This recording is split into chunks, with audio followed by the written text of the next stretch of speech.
Dios bendiga a todos los guerreros, que la paz del eterno Dios soberano altísimo Elohim esté sobre cada uno de ustedes.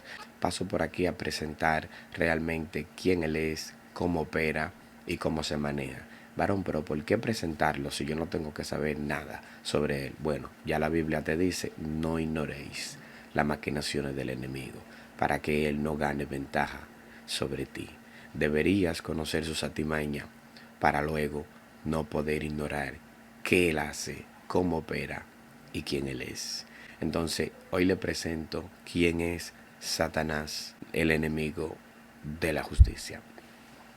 Que el término Satanás es un término que procede del hebreo Satán o Hashatán, ya que el hebreo Satán fue usado como un sustantivo muy trivial, de uso trivial, muy común, y Hasatán es la entidad singular, enemiga de la raza humana, enemigo de la justicia, quien se opone, el adversario al bien, quien se opone a lo sacro, quien se opone a lo justo.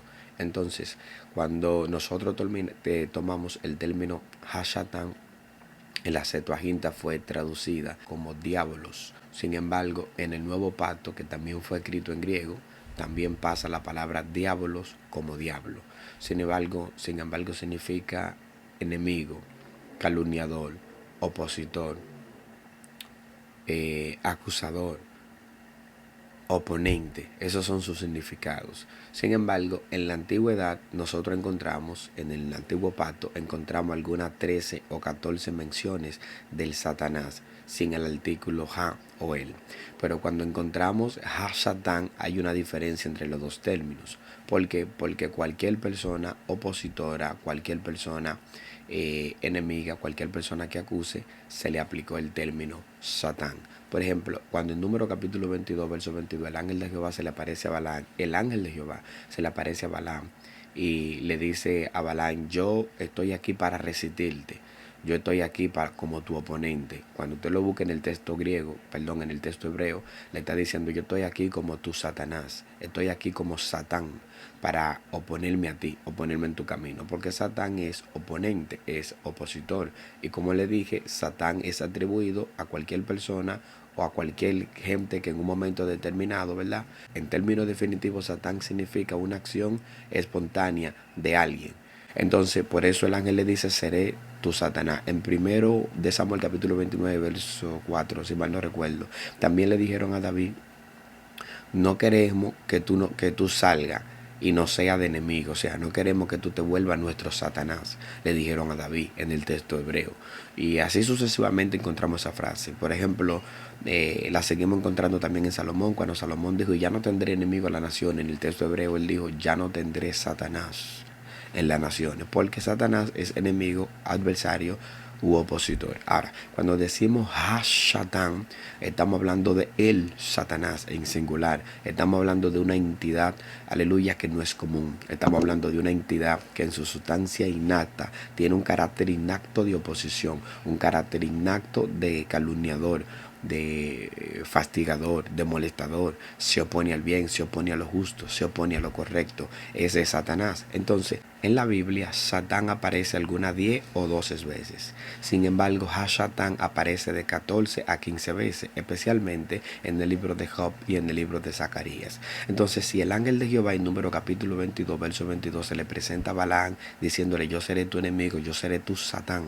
Entonces, ¿cómo comprobamos que el ángel de Jehová no es Satán? Porque en el mismo Zacarías capítulo 3 verso 1, cuando Zacarías se le muestra la visión del sumo sacerdote Josué, Zacarías ve que Josué, el sumo sacerdote con ropas viles, está frente al ángel de Jehová, pero entonces en lo lateral está Satanás acusándole. Entonces ahí se hace evidente que el ángel de Jehová no es Satanás, simplemente le fue como Satanás, como opositor al camino de Balaam, porque Balaam no iba en un camino correcto, el cual Dios lo encontró perverso. Ahora, Satán, en el término árabe, que es Chaitán, se transcribe o se translitera, se define como un camino distante como un descarriado o como un camino al mal.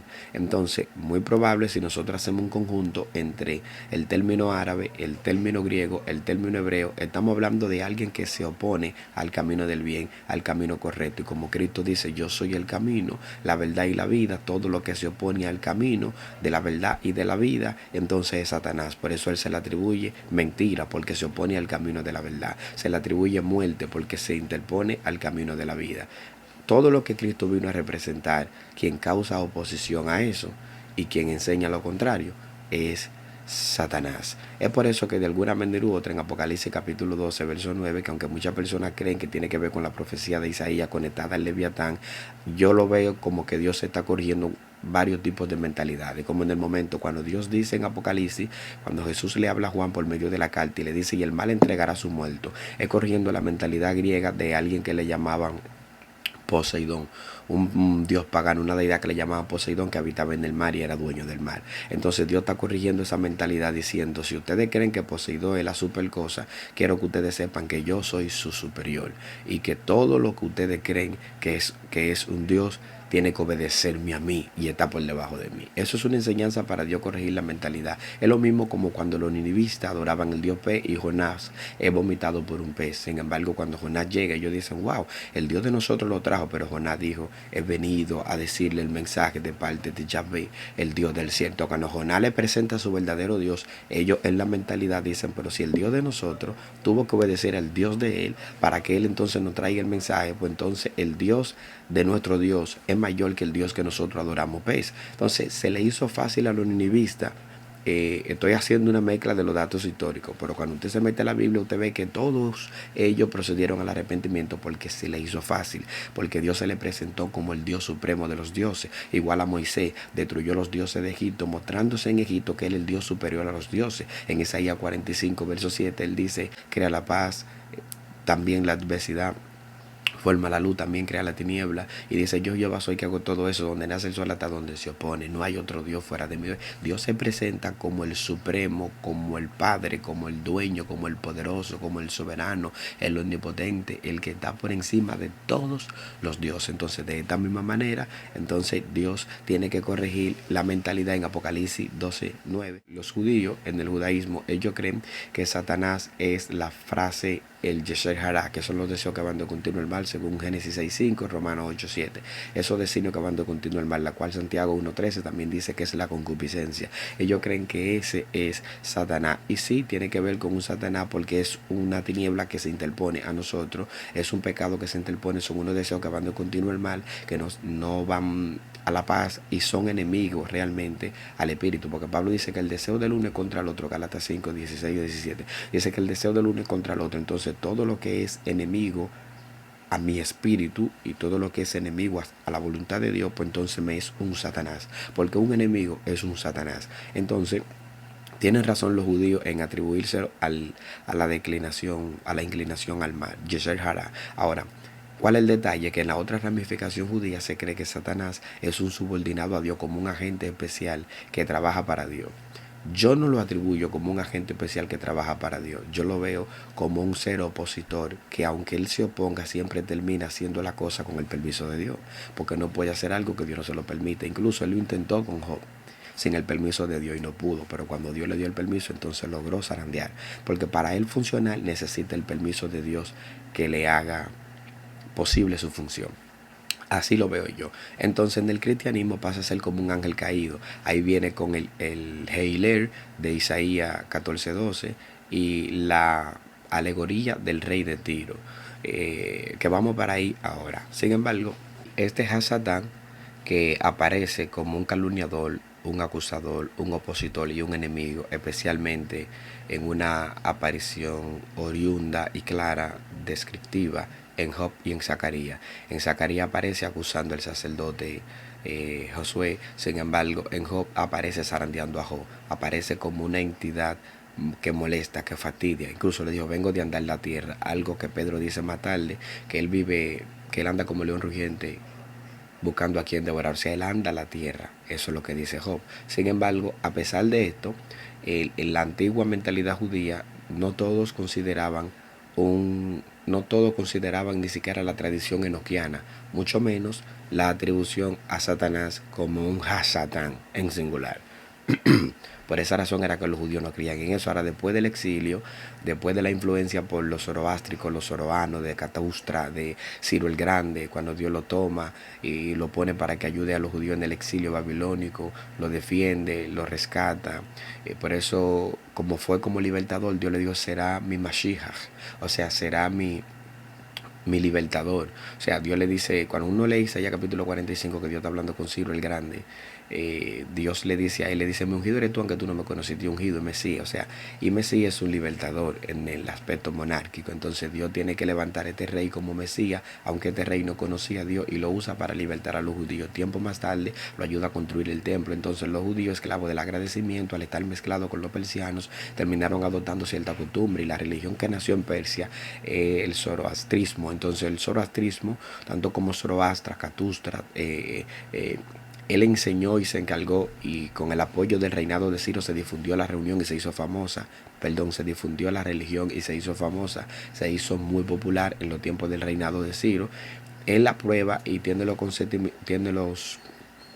concepto del bien y el mal, de una entidad, Anglamanyu, si mal no recuerdo, creo que así que se pronuncia, como Satanás, el mal que se opone contra el bien. Entonces es algo parecido al cristianismo, porque ellos enseñan que hay que hablar correcto, que no se pueden usar palabras ociosas, la ociosidad hay que sacarlo, hay que ser ejemplo, hay que hacer el bien, no se puede hacer el mal. Eso es en el zoroastrismo. Tienen muchas cosas que parecen similares al cristianismo, de ahí es que los judíos adoptan el monoteísmo y también adoptan este tipo de criterios de Satanás. Ahora, pero nosotros no creemos simplemente en los zoroástricos. Yo creo porque Cristo creyó, y porque Cristo, Juan, Pablo, todos ellos presentaron a Satanás como un opositor al bien. Incluso Satanás en el nuevo pacto pasa a ser más que una frase de uso trivial a los enemigos, pasa a ser como un antagonista, tanto en el libro de Apocalipsis, en los evangelios y en las cartas paulinas y las demás cartas que se hacen mención a él como el maligno y corriente del mundo. Entonces, este antagonista ha tenido varios nombres y me gustaría entrar hasta allá para poder explicarlo. En su referencia con otros nombres, nosotros encontramos algunos pasajes que se refieren claramente a Hashatán, sin usar la misma palabra. Por ejemplo, en 1 Samuel capítulo 2, verso 12, describe a los hijos de Eli como los hijos de Belial. El uso posterior de esta palabra lo hace claramente un sinónimo a Satanás. Bueno, Belial, no sé si ustedes saben, pero Belial vino por la oposición cananea al culto cananeo que se hacía al dios cananeo Baal. Entonces, la oposición, ahí es que nace el Belial. De ahí es que nace, al igual también que la construcción Baal Zabul, que se tradujo al Nuevo Testamento como Belcebú, el príncipe de las moscas, y en algunas otras mentalidades, el príncipe de los demonios, descartando la figura de Lucifer.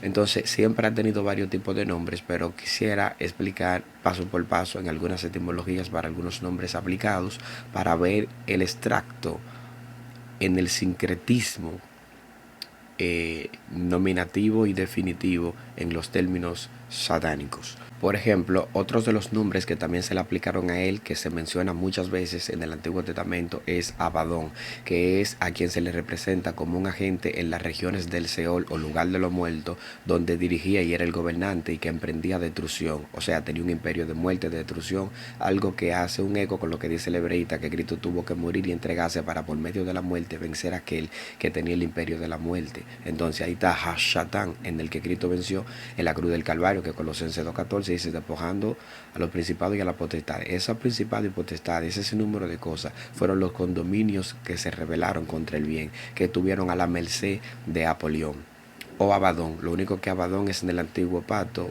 en hebreo. Entonces Apolión, Apocalipsis 9:11, es transliterado, o sea, Abadón es transliterado como Apolión, una parte en el antiguo pacto en hebreo y otra en griego. Entonces Apolión es el mismo destructor, aparece en Apocalipsis y en el antiguo pacto también. Son nombres que se le atribuyen a él. Por ejemplo, también aparece como el maligno, principalmente Juan lo menciona así en los evangelios del Nuevo Testamento. En los escritos del Nuevo Testamento aparece como el maligno, como el tentador cuando va a tentar a Jesús. Aparece como el acusador, Apocalipsis 12:10, iba y acusaba a todos los hermanos, algo que pega con la acusación de Zacarías y del Salmo 109, verso versos 6 y 29, si mal no recuerdo, que también habla de que el impío Dios lo pondrá y pondrá a Satanás como su adversario, como su acusador. Por eso que a Zacarías en la visión, él vio que Satanás acusaba a Josué. Sin embargo, también tenía un acta de decreto según Colosenses 2:14. Y en Apocalipsis 12:10 también juzgaba. O sea, también acusaba. ¿Por qué? Porque él siempre ha emprendido una acusación. Hay una diferencia entre acusar, redarguir y reprender o corregir. Y es que cuando usted reprende o cuando usted corrige, usted trata de enderezar lo que está torcido y que el que esté desviado se estabilice o se incluya en el camino. Cuando usted redarguye, usted cambia la mentalidad, usted lo convence, usted convierte a la persona a hacer el bien. Del mal camino lo entra al bien. Eso es redarguir. Amonestar y llamar la atención para que alguien haga lo correcto, decirle que hizo mal para que lo corrija, se arrepienta y no lo vuelva a hacer. Pero cuando usted acusa, usted tiene una sola finalidad y es recalcar la caída y el error de alguien. Entonces Satanás no redarguye, él acusa. Por eso es que él siempre está acusando. Él hace que la gente peque y luego le dice: tú pecaste, Dios no está contigo, no habrá perdón, tú pecaste. Pero primera de Juan capítulo 2 verso 1 dice: hijitos míos, yo no mando a ninguno a que pequen, pero si alguno ha pecado, abogado tenéis para con el Padre. Esto es Jesucristo el justo, la propiciación por nuestro pecado, y no solo por nosotros los que creemos en Él, sino también por la de todo el mundo. Por eso Hechos 3:19 dice: arrepentidos y convertidos para que sean perdonados. Entonces hay perdón cuando uno se arrepiente, cuando uno se convierte, cuando uno va a Cristo, cuando uno va al altar. Hebreos 4:15 o 16 dice que nos acerquemos confiadamente al trono de la gracia. Entonces hay solución, hay misericordia en el trono de la gracia, que es Cristo, la cual con su sangre redentora expandió la gracia en toda la raza humana, siendo Él la propiciación por nosotros. Pero Satanás hace creer que no hay salvación, que no hay solución, para que la gente sienta la culpa del pecado sin remordimiento a arrepentirse. Entonces la gente termina diciendo: ya no, Dios no me quiere, su va a soltar todo, yo no doy para nada, no hay solución. Porque cuando a una gente se le quita la esperanza de ser salvo, también pierde el ánimo de seguir siendo evangélico.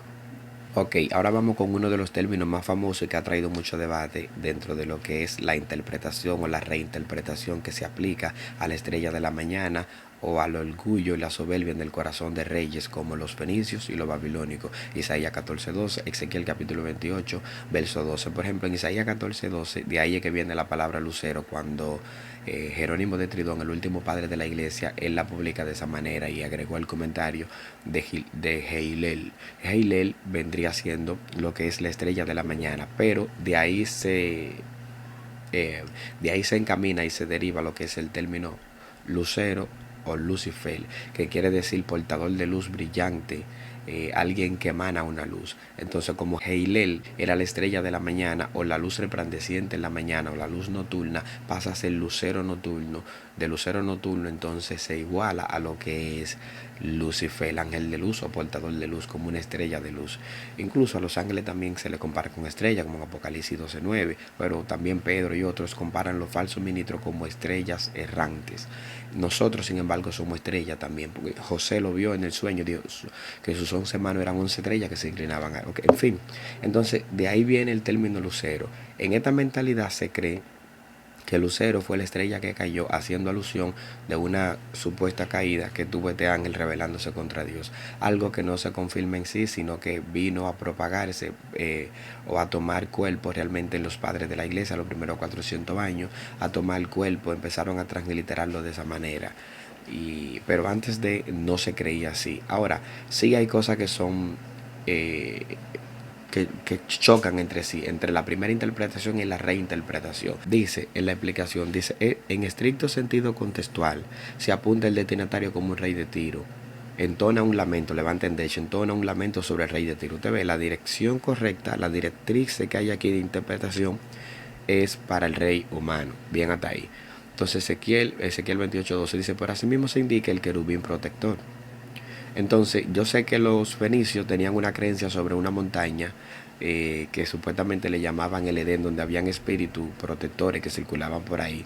Entonces, de esta manera, el mismo rey Tiro, con esa creencia enalbardado, se consideraba ser un dios. Y creyendo esto, bajo esa misma mentalidad, y volvemos a lo mismo, Dios viene y le manda el mensaje corrigiendo su mentalidad. Lo que Dios siempre... cuando Dios habla para corregir. Por ejemplo, Benadá dijo: Dios es un Dios de monte. A Dios le gustan los montes, pero Dios es un Dios de llano, de playa, en todos los lugares Dios está. Entonces Dios, para corregir la mentalidad de Ben-Hadad, usa acá que ni siquiera merecía ser usado para corregir esa mentalidad. A Dios le gusta corregir nuestra mentalidad, incluso usa nuestra mentalidad para hablarnos de acuerdo a nuestro idioma, a nuestra percepción, la manera como nosotros entendemos las cosas. En el jardín de Edén estaba, bueno, aunque posteriormente el mismo Ezequiel vuelve y menciona sobre reyes y vuelve y menciona el Edén, porque al parecer el Edén formaba parte de ese sincretismo, de esa creencia mitológica que tenían los fenicios. Ahora el punto está en que la primera interpretación que se le dio a eso siempre fueron los reyes babilónicos y los reyes fenicios, hasta que se levantó Orígenes de Alejandría y él fue quien destacó o abrió el camino interpretativo para que se vea como un ángel caído, que debe de aludirse así. Por ejemplo, el padre de la iglesia, Orígenes de Alejandría, 184 al 253, él solo conocía el texto real de esos pasajes y no los mitos originales a los que se referían, o sea, a la creencia, a los mitos fenicios, a nada de eso. Dijo que estos versículos podían referirse literalmente a un humano. Estamos hablando de un padre de la iglesia. Y dice, y por lo tanto, debe aludir a cierto ángel que había recibido el cargo de gobernar la nación de los tirios, de Tiro. Dice que fue Ectobal, el rey de Tiro fue Ectobal II, si mal no recuerdo. Dice, pero fue arrojado a la tierra después de que se descubrió que era corrupto. Sin embargo, en su tratado de disculpa contra el Selsum, Orígenes cambió sus interpretaciones de Isaías 14:12 y Ezequiel 28:12-15, diciendo que ambos se refieren a Satán. Entonces el último padre de la iglesia, Jerónimo, que fue el que mencioné ahorita, 347 al 420, traductor de la Vulgata latina, dice, aceptó la teoría de Orígenes sobre Satanás como un ángel caído y escribió sobre ello en su comentario sobre el libro de Isaías. En la tradición cristiana desde entonces, tanto Isaías 14:12 como Ezequiel 28:12-15 se han entendido alegóricamente, se han entendido no contextual ni literal, alegóricamente se ha entendido como Satanás. Para la mayoría de los cristianos, Satanás ha sido un ángel que se rebeló contra Dios, el cual cayó. Por ejemplo, Marcos 3:22 dice, pero los escribas habían venido a Jerusalén y decían que él tenía Belcebú y que por el príncipe de los demonios echaba fuera a los demonios, y habiéndolo llamado le decía en parábola, ¿cómo puede Satanás echar fuera a Satanás? O sea, Cristo está atribuyendo la expresión de Belcebú de ellos con el mismo Satanás. Y si Satanás se levanta contra sí mismo y se divide, no puede permanecer, sino que es hallado su fin. En 2 Corintios capítulo 6, verso 15, Pablo dice, ¿qué concordia Cristo con Belial? Pablo compara a Belial con el mismo diablo también. Dice, ¿o qué parte el creyente con el incrédulo? Entonces Belial y Belcebú o Balzebul quiere decir Satanás, diferente nombre pero el mismo. Por ejemplo, en la mentalidad enoquiana, Enoc describe un ser llamado Azazel, pero como es un pseudoepígrafo libro y no está en la Biblia, usted dirá, varón, ¿por qué tú lo citas? Bueno, pero la Biblia, lo que sí es canónico y aparece en la Biblia en Deuteronomio 10, Levítico 16:8, si mal no recuerdo, Moisés en el día de Yom Kippur, en el día del sacrificio, dice que un chivo iba con el pecado al desierto y dice que a entregárselo a quien, a Azazel. Moisés está colaborando, está dando afirmación a la existencia de un ser llamado Azazel en el desierto. Entonces Azazel también podría ser un nombre representativo de Satán. Entonces, a pesar de que el libro de Génesis nunca menciona a Satanás, los cristianos han interpretado tradicionalmente a la serpiente del jardín de Edén como Satanás debido a Apocalipsis 12:9, que llama a Satanás esa serpiente antigua. El primer individuo registrado que identificó a Satanás con la serpiente del jardín de Edén fue el apologista y padre de la iglesia del siglo II, Justino Mártir. Dice en los capítulos 45 y 79 de su diálogo con Trifón, otros padres de la iglesia primitiva que mencionaron esta identificación incluyen a Teófilo y Tertuliano. De acuerdo con la teoría del rescate de la expiación que era popular entre los primeros teólogos cristianos, Satanás ganó poder sobre la humanidad a través del pecado de Adán y Eva, en cual más la muerte de Cristo en la cruz fue el rescate para la humanidad. Esta teoría sostiene que Satanás fue engañado por Dios porque Cristo no solo estaba libre de pecado, sino también era la deidad encarnada a la que Satanás carecía de capacidad para esclavizar. Y Nereo de Lagio, un padre de la iglesia, también describió una forma prototípica de la teoría del rescate, pero Orígenes fue el primero en proponerla como su forma completamente desarrollada. Sobre la teoría de que Satanás ganó poder con el pecado de Adán y Eva, ese padre de la iglesia hace un eco a lo que es Lucas 4:6 cuando Satanás dice, he aquí, esto me ha sido entregado y yo a quien quiera se lo doy. O sea, él viene con arrogancia diciéndole a Cristo en la tentación, la gloria de ello, el mundo, el universo, todo a mí me ha sido entregado. Por eso Juan, que nos dice, no amé al mundo ni las cosas que están en el mundo, porque si alguno ama al mundo, el amor del Padre no está en él. Dice que todo lo que está en el mundo, la vanagloria, los deseos de los ojos, los deseos de la carne, dice que no proceden del Padre, sino del mundo. Es decir, el mundo en sí mismo no emana una vanagloria, no emana malos deseos de los ojos, ni malos deseos ni los deseos de la carne, si no tuviera una corriente. Por eso dice la corriente de este mundo. Esa corriente de ese mundo es la influencia de Satanás. Por eso lo que Juan describe, que es lo que sale del mundo, que no viene del Padre, también es lo que Satanás le ofrece a Cristo. Le dice, todo esto te daré la gloria de ellos. Tú ahí está la vanagloria. Y le dijo, mira los reinos de la tierra, le involucró los ojos.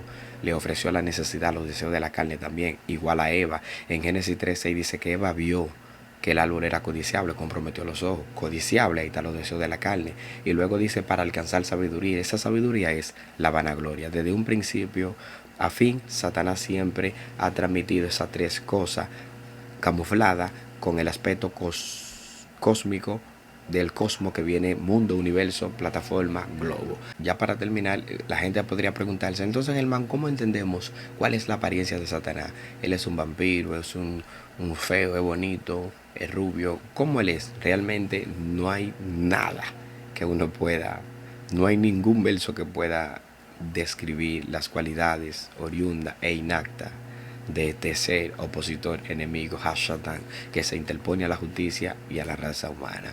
No hay, pero Pablo dice en 2 Corintios 11:14, Pablo dice que la apariencia de Satanás es una transfiguración. O sea, Pablo dice que él se transforma, dice que el mismo Satanás se disfraza, o sea, se transfigura como un ángel de luz. Hay otros datos por ahí, como el libro de Adán y Eva, algunos libros por ahí que no son canónicos, que también se deducen de que había un demonio que se disfrazaba como ángel de luz que engañó a Eva, pero eso ya son cosas fuera de la Biblia. Ahora, en fin, es que si entendemos que él se transforma. ¿Quién es Hasatán en la Biblia? Aquí le fue presentado.